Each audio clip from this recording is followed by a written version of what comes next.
Unexpectedly arriving in Paris, Ukrainian President Zelensky wanted freedom wings.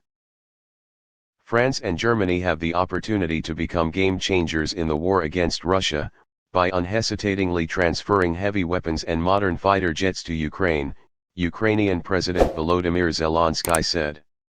So during a visit to Paris on February 8, Mr. Zelensky arrived in Paris for dinner with French President Emmanuel Macron and German Chancellor Olaf Scholz after visiting Britain, aiming to persuade Western allies to give Ukraine wings of freedom by sending fighter jets to help Kiev turn the tide of the war.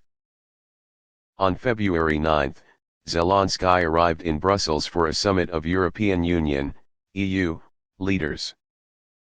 We have very little time. I am talking about the weapons needed for peace and an end to the war, Zelensky said. France and Germany have the potential to be game changers, and that's how I look at today's exchange. The sooner we receive long-range weapons, the sooner our pilots receive modern aircraft, the quicker the conflict will end, Zelensky said. This year, the West increased its commitment to military aid to Ukraine with the promise of hundreds of tanks and armored vehicles, along with longer-range weapons, but still refused to provide modern fighters.